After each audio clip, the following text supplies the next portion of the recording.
Hello, I'm Eric Corman, CEO at League of Education Voters and the parent of a high school junior of the global majority in the public school system who is accessing special education services. I advocate because of my son, so that every student can get what they need, when they need it, and how they need it. This webinar features closed captions. To access captioning, just click on the live transcript button at the bottom of your screen. Spanish interpretation is also available. To access this webinar in Spanish, in your webinar controls at the bottom of your screen, click Interpretation, which is the icon that looks like a globe, and then click Spanish. And if you want to hear only Spanish without the original English in the background, click Mute Original Audio. Special thanks to Claudia Assar, who is our interpreter.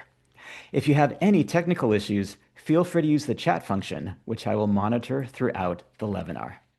In case you're not familiar with us, League of Education Voters is a statewide nonprofit working with families, educators, and leaders to create learning environments where every Washington student feels safe, supported, and a positive sense of belonging so that they can achieve academically and access the life they choose. Our website is educationvoters.org. We believe that education is a tool for justice.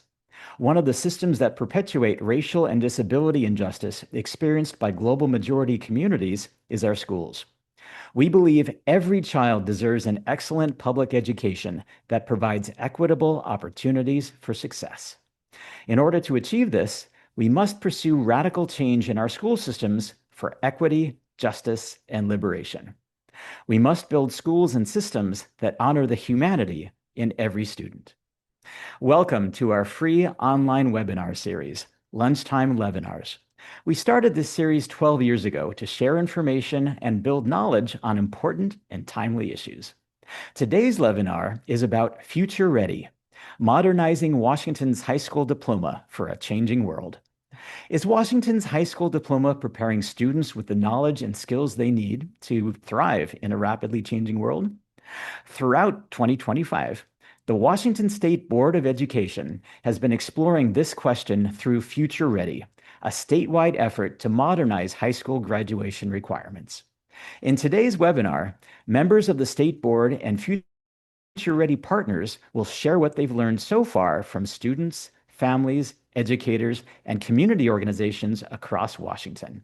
Together, they will cover how FutureReady is identifying the academic knowledge and real-world skills students need to succeed in today's world, where Washington's current graduation framework falls short in meeting students' needs, and how it can be made easier to navigate and more meaningful for every student.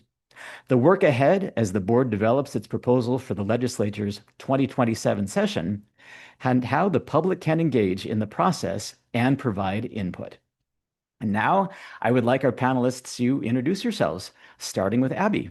Abby, feel free to popcorn to whoever you'd like to go next.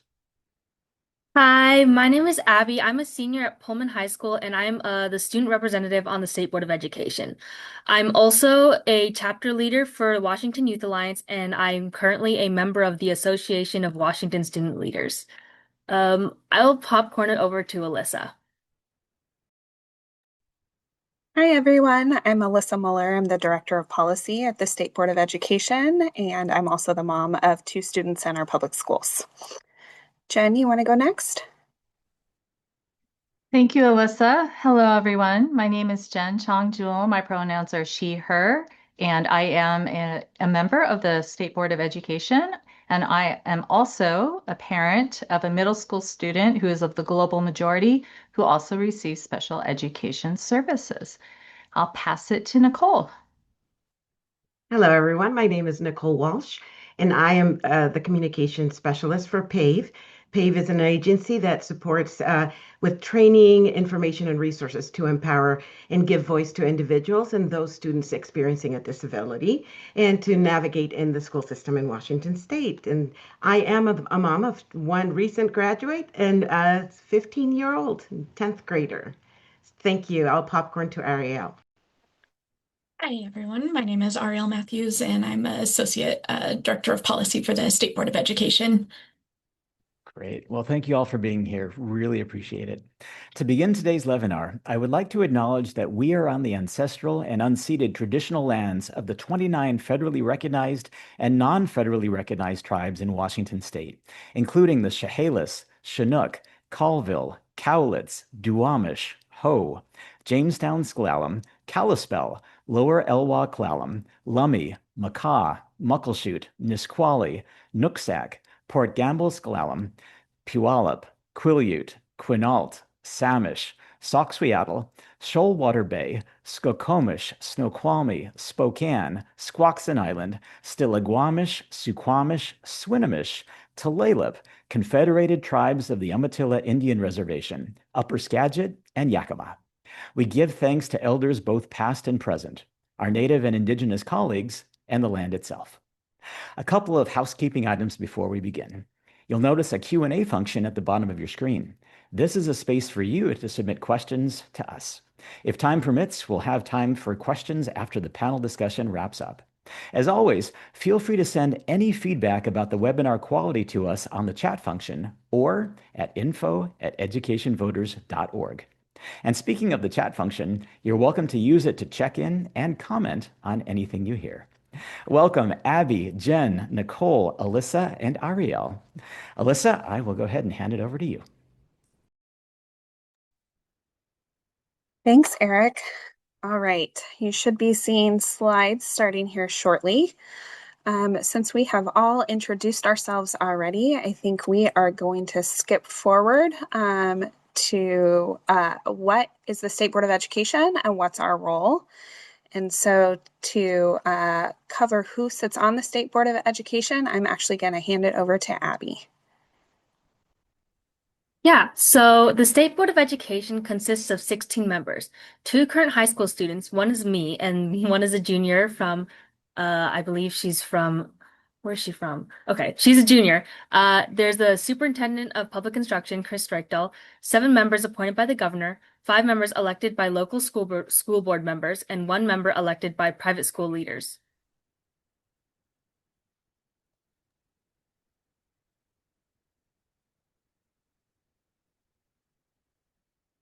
Okay, and so a question we get often is who's in charge of what and how do we work together? Well, the state legislature sets goals and learning areas through legislation. And the Office of the Superintendent of Public Instruction sets the learning standards at the direction of the legislature. As the State Board of Education, we set graduation requirements and assessment scores, but always at the local level. Your districts select curriculum. They have educators who create the lesson plans.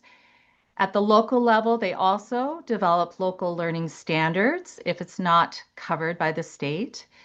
They can also have additional local graduation requirements, and they are the ones who determine if graduation requirements are met.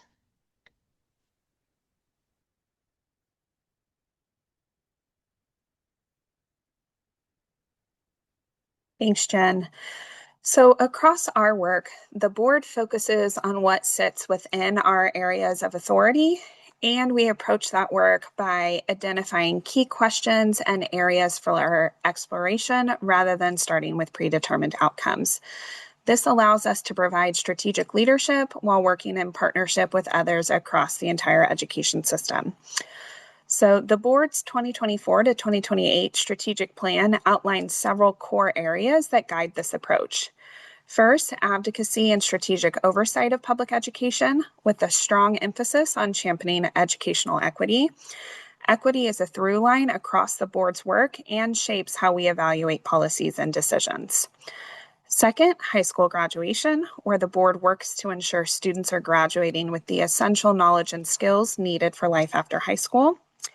Third, basic education, supporting the achievement of the state's goals of basic education and helping ensure students have access to a high-quality educational experience.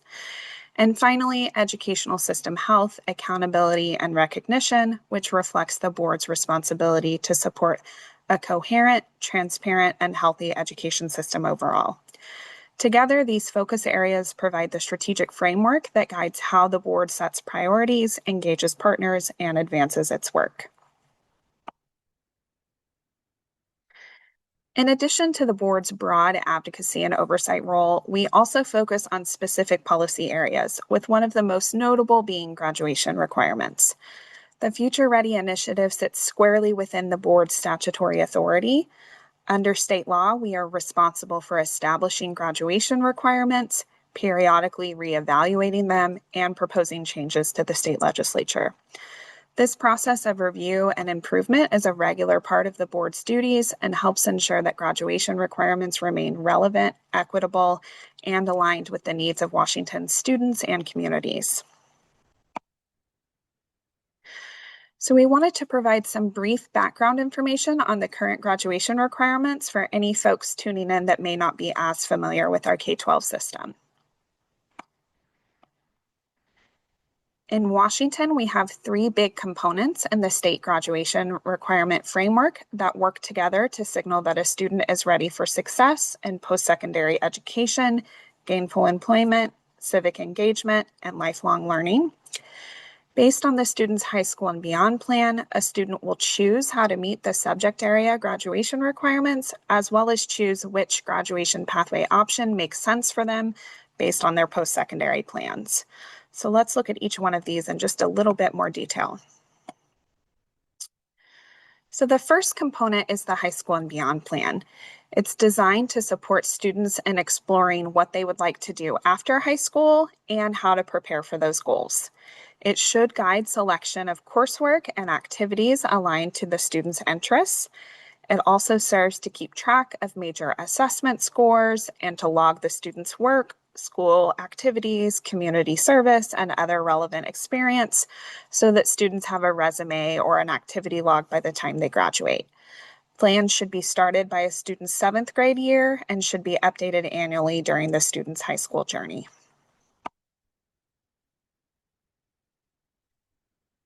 The state graduation credit and subject area requirements include a total of 24 required credits, including 17 core credits and 7 flexible credits. The core credits include 4 English credits, 3 science credits, 3 math credits, 3 social studies credits, 2 health and fitness credits, including 1.5 credits of physical education and a half credit of health, 1 arts credit, and 1 career and technical education credit. You'll see on the screen that some of these subject areas do have specific required courses associated with them, so we tried to build that into the graphic in case it's helpful for your reference. The flexible credits, the ones in purple on your screen, include 4 electives and 3 personalized pathway requirements, which are electives aligned with the student's high school and beyond plan. It's common for students to complete 2 world language credits and a second arts credit, but these courses can be replaced with other electives if there's something else that better aligns with the individual student's plan. If this looks different from your local school's experience, it's possible that you're in a district that has added local requirements on top of the state requirements. When that happens, sometimes it can limit the number of elective credits that are up to the student's choice. It's also possible for local districts to require more than 24 credits, and this is often connected to the type of a bell schedule a school district decides to use, such as a trimester schedule. So the graduation pathway option requirement began with the class of 2020, but implementation was, of course, disrupted due to the coronavirus pandemic. Prior to having graduation pathways, students were required to pass exit exams or acceptable alternatives in order to graduate. The legislature created the graduation pathways as a way to de-link standardized testing from graduation and replace it with a system of multiple options that are really intended to be individualized and allow students to show that they are ready for their own education and career goals. Most of the graduation pathway options are still test-based, but a variety of tests are now recognized, and there are also some course-based options. The original graduation pathway options include the Smarter Balanced assessment, dual credit courses, AP, IB, and Cambridge exams, as well as courses SAT and ACT college entrance exams, transition courses, combinations of the above pathways, and the Armed Services Vocational Aptitude Battery, or the ASVAB, and the career and technical education course sequences. In 2023, the performance-based pathway was adopted by the legislature. It allows students to show what they know and can do in real-world, hands-on ways that align with their individual goals for life after high school. This student-centered pathway is intended to be customizable with the aim of being more relevant and engaging to students. Regardless of the format of the learning experience and specific type of student work produced through the performance-based pathway, students must still meet the state learning standards identified in the state-developed rubric. The product being evaluated must include a student reflection that explains how the learning experience aligns with the student's goals outlined in their high school and beyond plan, along with a self-evaluation of the skills and knowledge they've gained.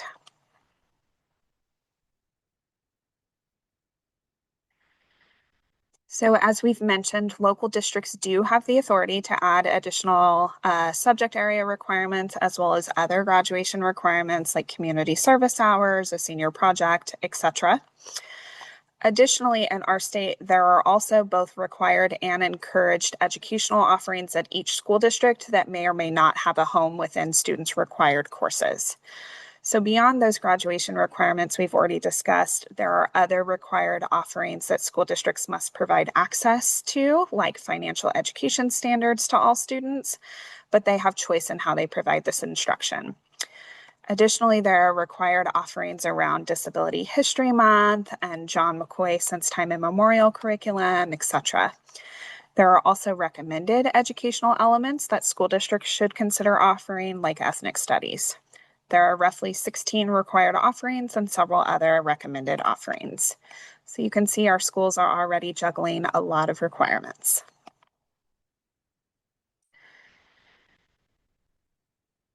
So with that context in mind, how the board approaches its work and the types of learning experiences we're trying to support, I want to shift to the initiative that brings much of this together. FutureReady is the board's current comprehensive effort to examine Washington's high school graduation requirements and ensure how they are aligned with the knowledge, skills, and experiences that students need for life after high school. So in the next few slides, we're going to walk through what is FutureReady, why this work is happening now, and how it's structured to engage partners and communities across the state.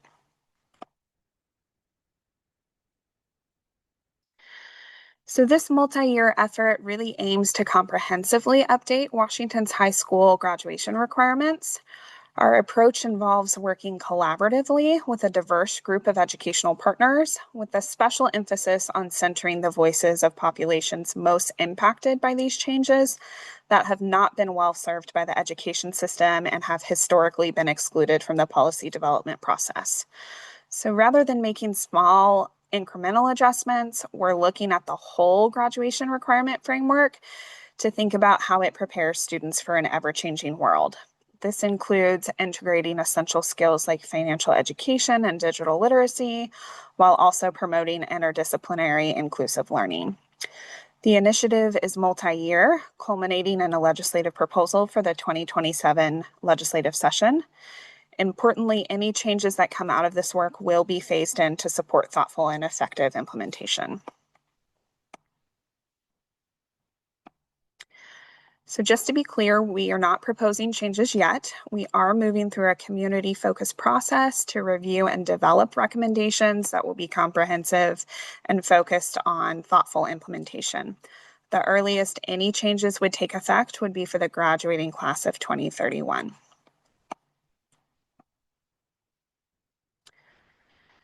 So the State Board of Education frequently hears from stakeholders who express concerns that fall into two seemingly opposing viewpoints. Some say that graduation requirements don't do enough, that they don't fully prepare students for success after high school. Others argue that the requirements are too much. They place unnecessary barriers in students' paths. So at first glance, these perspectives might seem contradictory, and they do often seem to be pitted against one another. But the board has found that both things can be true at the same time. It's possible for the requirements to fall short in some ways while also being overly complex or burdensome in other ways. So I'd love for Abby and Nicole to chime in with their perspectives on why Future Ready is needed to address these types of dualities. Yeah. So, for example, some students have expressed frustration with having to earn credit as well as standardized testing requirements in the same subjects. Additionally, some students may not receive support that they need for success after high school. They have expressed wanting to have access to a wider range of applicable life skills classes, including financial literacy or civics classes, than are currently available and required. Current requirements may also be tough to understand on the student point of view. Thank you, Abby. In addition to that, the part that is too much, there was, if they felt that they had to tinker and add a resulted from the resulted framework, that it made it unnecessarily complex, and it was hard to communicate and understand what was going on, especially for the parents. There's a lot of parents, that just didn't understand how the order would be for the graduation if they're checking all the items that they need for their student to be able to graduate, and then if you add students that experience a disability, it became even more complex and more just confusing, so that in some cases it was too rigid, and then the result with students who experience a disability, it felt inequitable. So this was a concern, and in all the what we are looking for to solve with Future Ready. Thank you.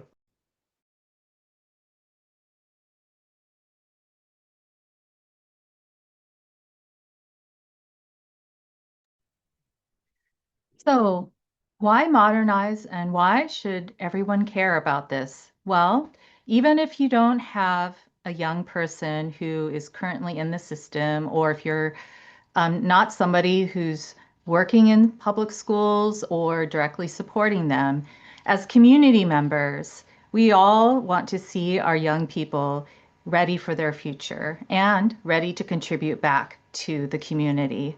So we also know that looking ahead, 75% of job openings will require some kind of post-secondary credential.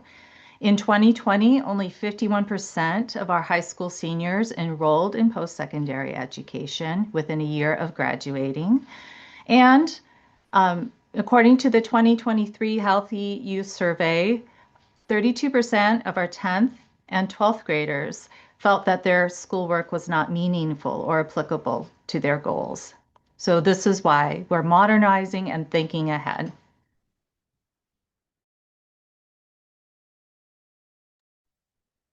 Thanks, you all. So, as you can see, the Future Ready initiative is about more than just how many credits we should have and in what subjects. Our objectives focus on aligning graduation requirements with the profile of a graduate, integrating essential skills and balancing core and elective courses to accommodate diverse interests. We're also prioritizing interdisciplinary learning, recognizing experiences outside of traditional classrooms, and centering equity and inclusion. And lastly, we're aiming to consider implications for earlier grade levels and align requirements with post-secondary expectations to create a seamless transition for students. As we develop these proposals, we are also carefully considering implementation, and this includes addressing the supports, resources, and time schools and educators will need to successfully adapt to any changes, ensuring that our goals are achievable in practice.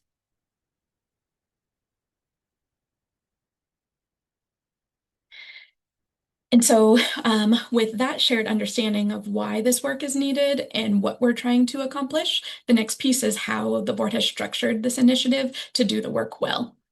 So the structure of Future Ready is intentionally designed to support analysis of the current graduation framework, meaningful community engagement, and thoughtful implementation of any updated requirements.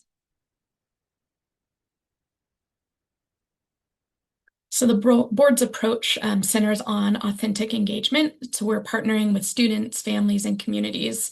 And we're not coming in with predetermined outcomes. Instead, we're really trying to invite diverse voices to shape the future of the graduation framework.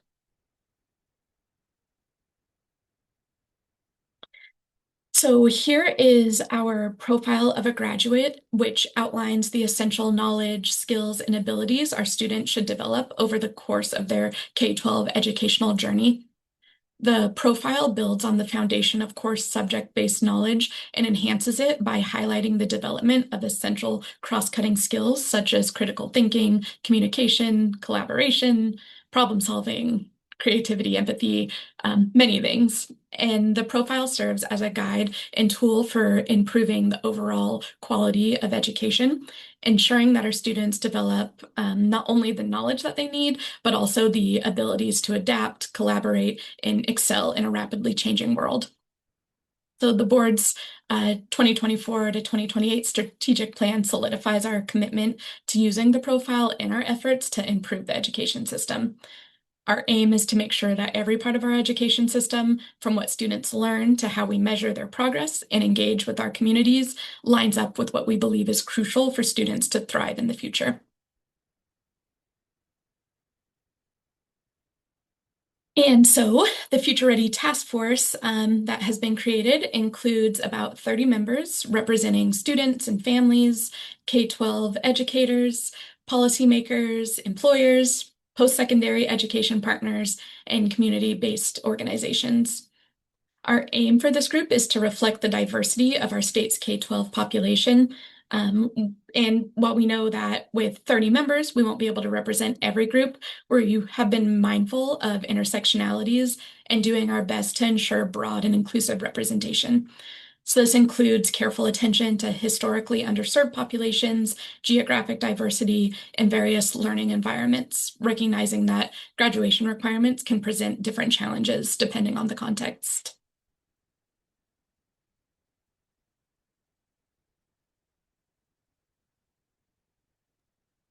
The task force is currently built up of members from multiple affected sectors, from public school teachers to business representatives to students. They seek to tackle the issue as a whole, reflecting on all problems and building solutions from a wider view of the problem.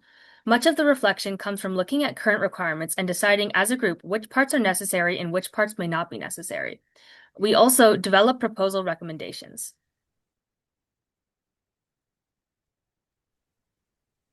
And community liaisons also are built of members that have lived experience with strong connections with target populations.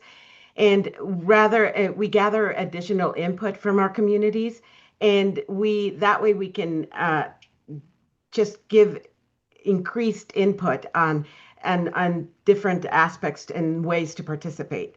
Helping the center it will help us center the voices of the students, families, and communities, and it helps from what I've seen in all the recent meetings that we've had.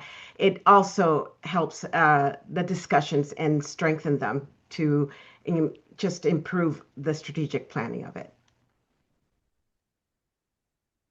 And then we also have the work of our subcommittees. So our subcommittees are comprised of individuals who represent subject matter experts.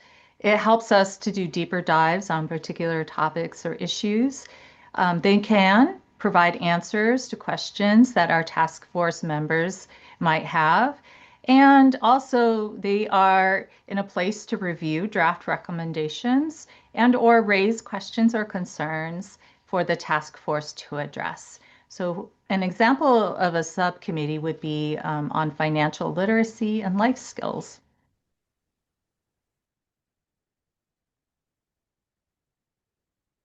Thank you. And so, of course, not going to stay too long on these slides, but here you can see the list of our current task force members. You'll also be able to find this on our website. And of course, these slides will be made available to you.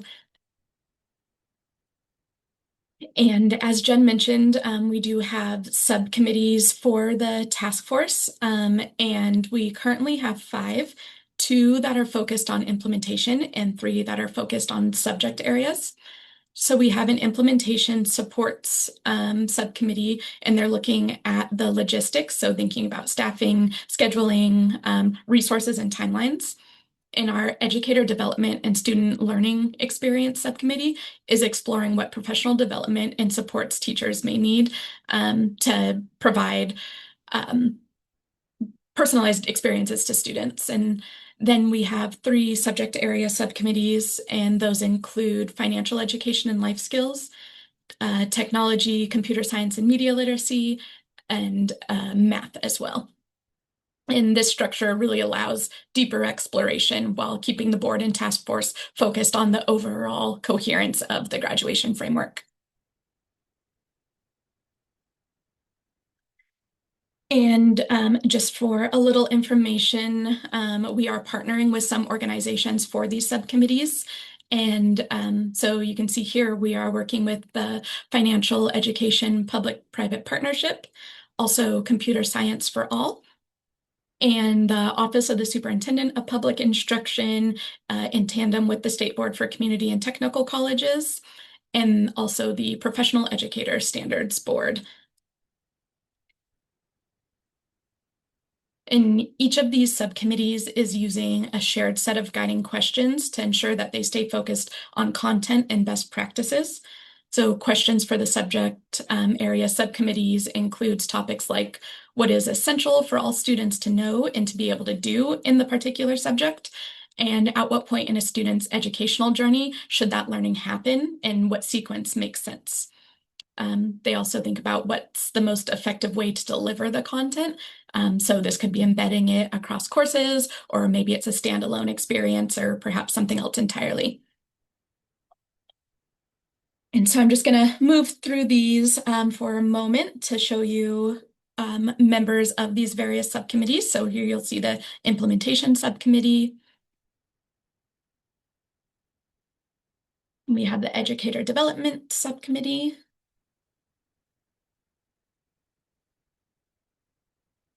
Our financial education and life skills.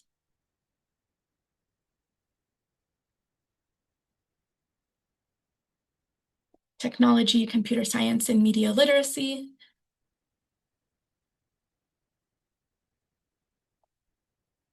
And finally, our math subcommittee.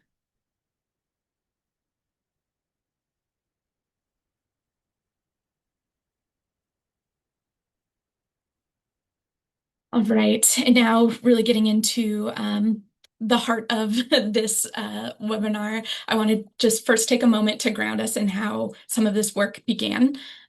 So early in the FutureReady process, the task force and board engaged in their visioning phase of the work to articulate a shared vision of what Washington's high school graduation requirement should ultimately achieve. That vision was developed by centering the needs and experiences of the varied communities we serve, particularly those most impacted by the system. And as Nicole mentioned earlier, with our community liaisons who are task force members, they played a really important role in ensuring that we were getting to hear from many different communities and really bringing their voice into the discussion as the task force and board figured out what is their shared vision for the graduation requirements. And so from there, the task force then conducted a gap analysis where they were examining where the current graduation framework falls short of fulfilling that shared vision that they had developed. And so in the next few slides, Jen, Nicole, and Abby will be walking you through that shared vision and some key gaps that emerged to bring you up to speed on where we're at in the process and how the work has been informed up to this point.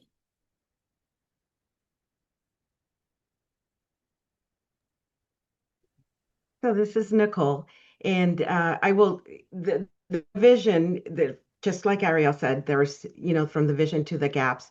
And what was really interesting as a liaison was how, there's different liaisons all over the state. And what was really interesting is how equal the vision was, how many the different people and that were asked throughout the state had almost the same type of views. And that was really awesome in seeing how the formation of the gaps. And that's something that I would like to share. So for the vision was equip students with lifelong learning skills to prepare them for success in college, career, and civic life.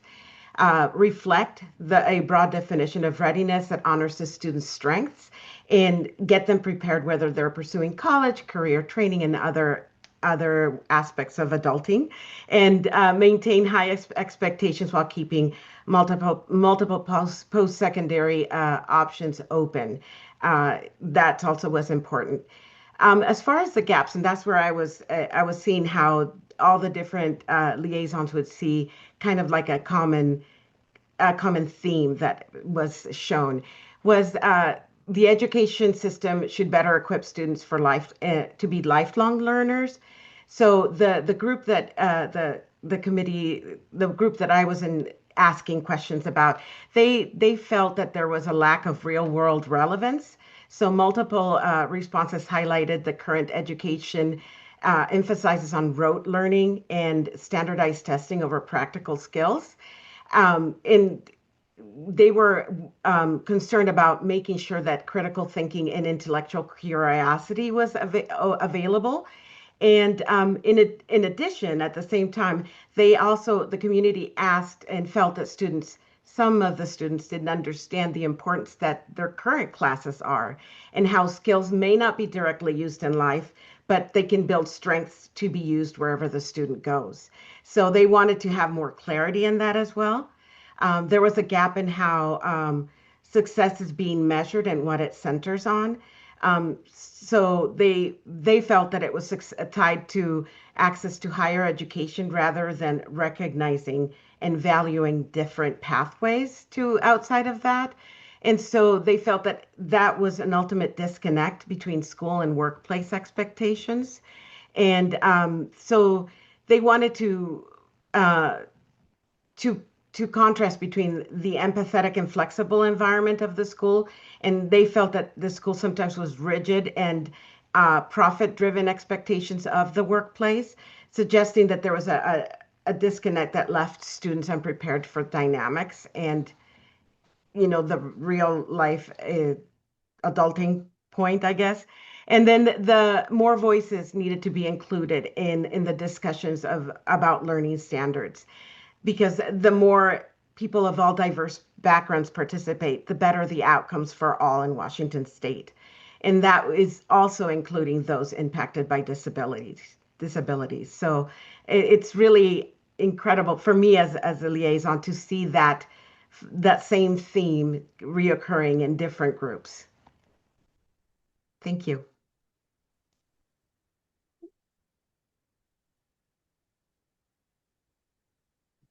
So, in part, also with our vision, we have wanted to really make sure that students have been developing the core academic knowledge that they need to succeed after high school, while also keeping and learning those essential skills such as critical thinking, communication, problem solving, and collaboration.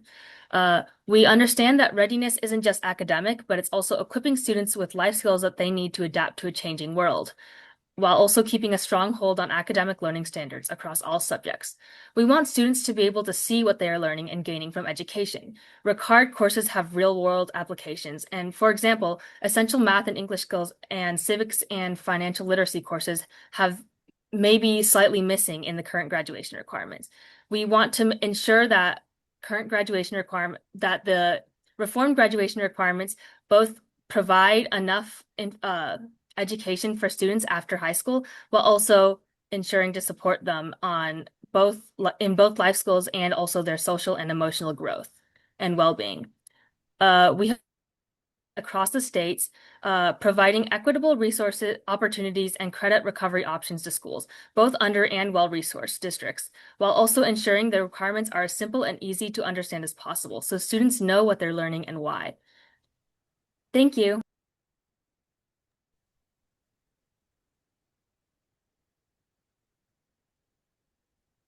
Okay, and so the vision that emerged from how requirements should be structured. That includes to support our students to be lifelong learners, That means that they also need the space for meaningful student choice so students can feel empowered to define success for themselves. We also want to support them to have opportunities to explore a wide range of interests and gradually develop their focus and intention as they refine their goals. And also ensure that there's a degree of flexibility paired with thoughtful structure and guidance to support our students to make informed decisions and keep those future options open. But we'll also acknowledge the gaps in what we're seeing now. So while state policy does allow for that flexibility, we do know that the local implementation often results in a highly structured system that can limit creativity in providing education through a multidisciplinary lens. We also know there's a persistent gap between students and meaningful post-secondary preparation.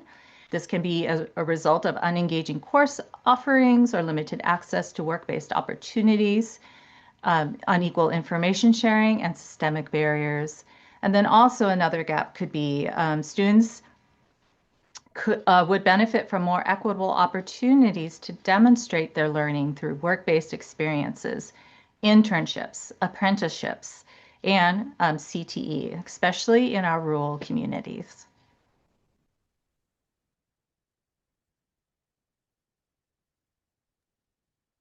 How we know students are ready.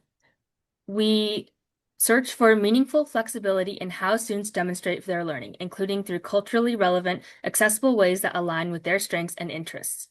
We aim to provide multiple meaningful ways for students to demonstrate learning, including through coursework, assessments, and applied learning experiences. We trust educators' professional judgment, supported by clear standards and accountability for equity and consistency, and we use statewide learning standards to define shared expectations while giving educators flexibility to promote deeper, more responsive learning. What this means is that current classes may not always allow for transparency between standards, the teachers, and the students. And the students are often unsure of how some of the current requirements are meant to help them. There's often a disparity between a student's future goals and the types of coursework required to reach that goal. And so the requirements are not flexible enough to provide students with a proper foundation. So we aim to give requirements the flexibility depending on each student's individual goals, whether they want to go off to post-secondary education or even to the military. We hope to provide opportunities for interdisciplinary or project-based learning, gaining experience through work, and other ways to show mastery of knowledge, not just standardized tests. Thank you. Thank you all for sharing about that. So as you see in the timeline graphic here, that shows where we're at in the process. The work Jen, Nicole, and Abby just shared was the visioning phase, and now we're moving towards the middle of our recommendation development phase, which is intended to explore potential recommendations to address these gaps that you just heard about. So to just give you a sense of kind of where this process is moving, in August and September, the board and task force focused on what was essential, so what knowledge and skills every student should have. Moving into the fall, the board and task force have been refining those ideas and testing some draft proposals. And then in January and February, they'll be talking about how to structure the system and thinking about what flexibility or personalization should look like within this graduation framework. And then by March, we're aiming to kind of bring everything together into a cohesive set of conceptual recommendations that will then transition us into phase 3, where we'll translate those concepts into a legislative proposal. And just as a reminder, any timelines for potential changes will be determined through this process. And as part of that, we're identifying what resources, supports, and lead time would be needed at both the state and local district levels to implement any of these proposed changes. So the earliest any new requirements could take effect would be for the class of 2031. And importantly, for more significant adjustments, the process will intentionally include a longer phase-in period to ensure clarity, readiness, and thoughtful implementation across the system. So as these proposals are being developed, we will be providing different opportunities for folks to hear about these and to weigh in. And you can find some resources on our website. And again, this will be shared out, so you'll have the direct links to get the most up-to-date information about where we're at in the process. And there is also a Future Ready newsletter that you can sign up for to be in the know about the conversations that are happening and how you can continue to be involved. And so I think we are ready to pause there and see about any questions. Okay, yeah, great. Well, thank you so much for this presentation. Really appreciate it. We have about 10 minutes for questions. So for those of you who are listening, feel free to use the Q&A function at the bottom of your screen. I know that there's a number of questions already in there. So we'll go ahead and start with those. So the first question that we have here is, how is the curriculum of navigating post-graduation being provided in Future Ready? Because the graduation skills are needed by students involve things like renting an apartment, buying a car, using mass transit, healthcare access, navigation of community resources, etc. So how does all of that also dovetail with navigating post-secondary? I can start, and then maybe Jen can jump in. Those are some of the skills that we hear the most that students need, that our schools, because they're so busy juggling other requirements, aren't always able to have a chance to provide. So we are really excited to have our financial education and life skills subcommittee that's trying to tackle that question of how can we make sure students are building those really critical skills that Nicole talked a bit about, her community wanting to make sure that those are built in, and we hear that from stakeholders all the time. So Jen, did you want to respond a little bit more from your perspective? And of course, other panelists jump in too. Yes, thank you, Alyssa. So what I would go back to and remind folks of is that these are recommendations for graduation requirements. So we're not talking about curriculum at this point. And also, going back to an earlier slide that I spoke to, remembering that at the local level, actually, it's your local district that are selecting curriculum to meet and align with learning standards, your educators who are developing lesson plans, your school board who may adopt additional graduation requirements, and it's your school board that is working to determine if graduation requirements are met. So with that said, just like Alyssa mentioned, we do hear a lot from our young people that is actually things that they're craving, that they would like to see as a part of their high school experience for sure. So we'll be looking and diving deeper into those conversations and with our subject matter experts to develop the recommendations. But in the meanwhile, there's nothing to hold back community members from engaging with your local school board to talk about what your concerns are and what you would like to see for your young people in your community. Great. Well, thank you for that. So here's another question. How is Future Ready going to impact the Washington State graduation standards?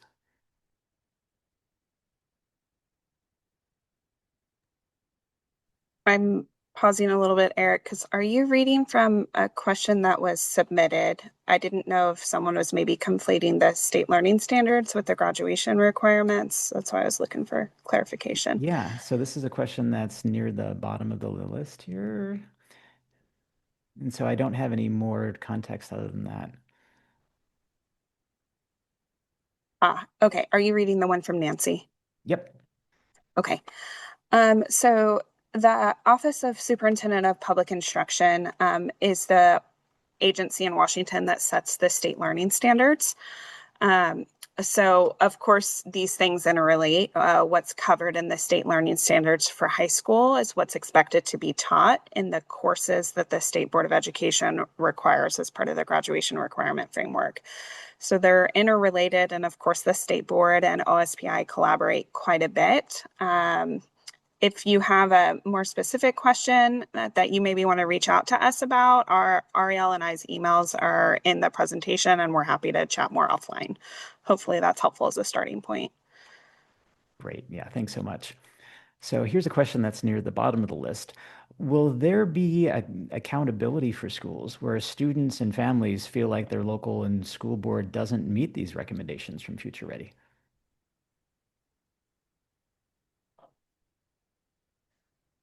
As part of providing a basic education to students, school districts by law have to provide the state minimum graduation requirements. So yes, school districts absolutely have to provide whatever is the final set of graduation requirements that the legislature adopts. Hopefully that's helpful.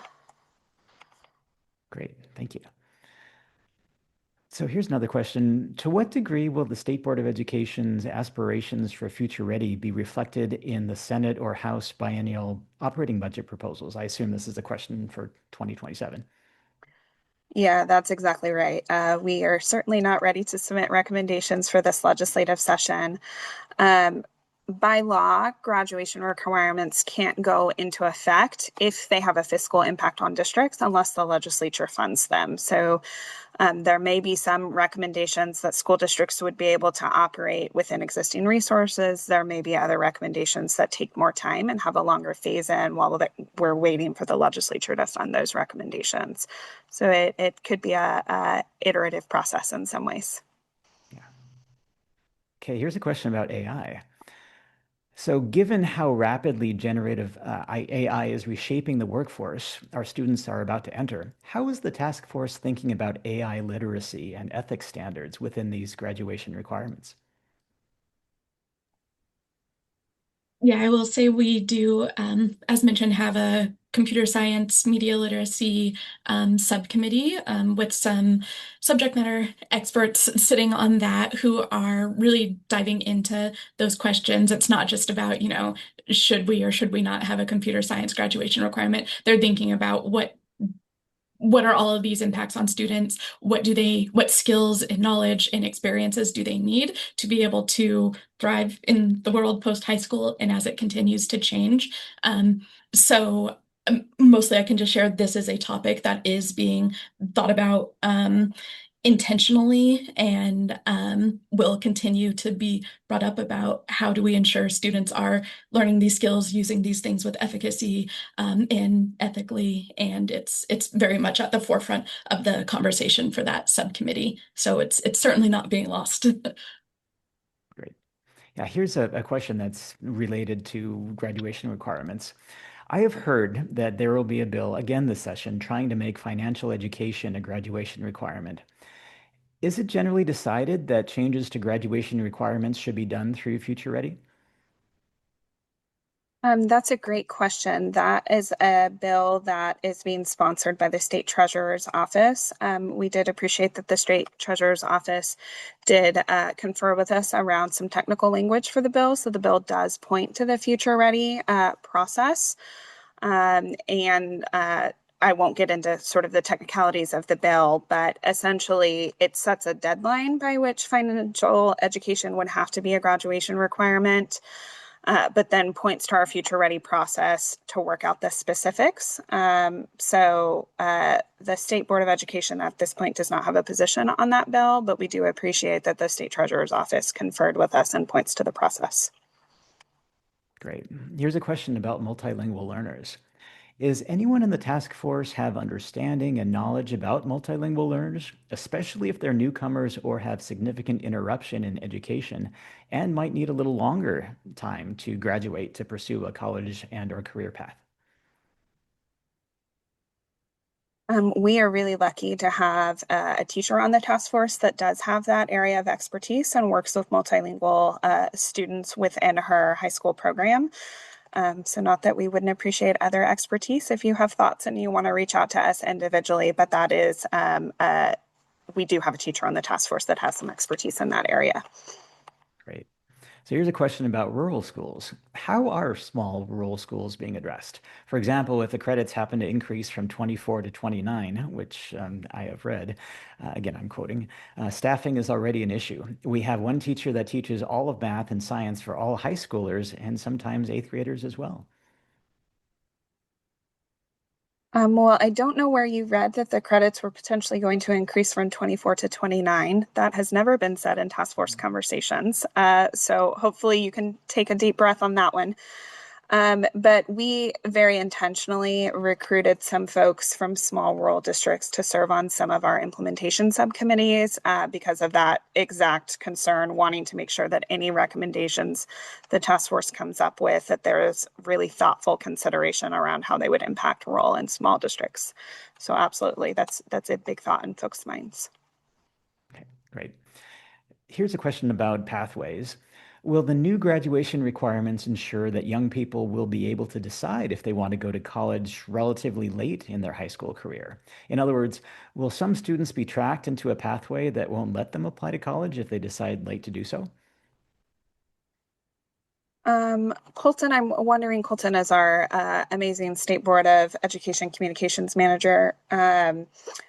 Colton, I'm wondering if you want to drop the task force vision statement into chat. I do want to caveat that with the task force really developed this vision statement as sort of an internal guiding document. So it wasn't necessarily intended for prime time.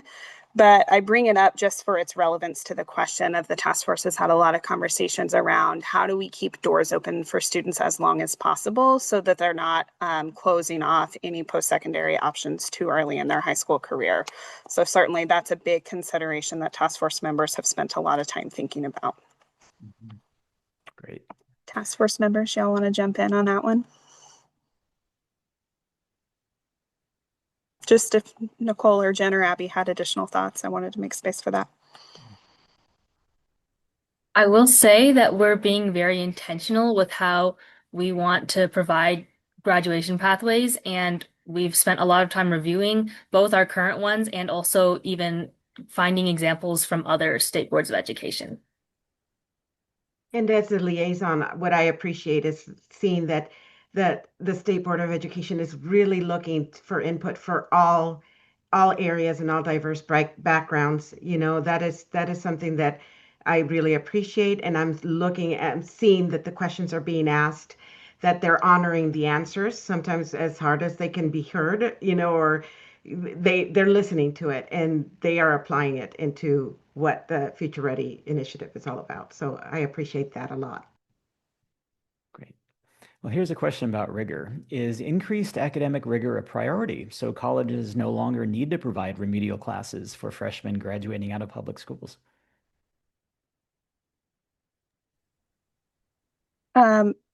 Absolutely. Just in the sense of, I want to be clear that no recommendations have been confirmed right now, but the conversations from task force members have certainly thought about how do we better prepare students for any post-secondary path that they want to take. So if that means perhaps changing the requirements so that they more closely match the minimum college admission standards, whether that's requiring additional courses, whether that's also taking into account implementation considerations around how we do teaching and learning for various courses in high school, like math. It's definitely a lot of conversations have been had around how do we better prepare students for their life after high school. Anyone else want to jump in on that? Yeah, maybe just reiterating too that we do have representation on the task force and subcommittees from various post-secondary options. So we're hearing what do kind of the receivers of students who have finished high school need or expect. So that continues to be a part of the conversation. Okay, great. And just time for one more question, which is, what kind of implementation support will be provided to districts?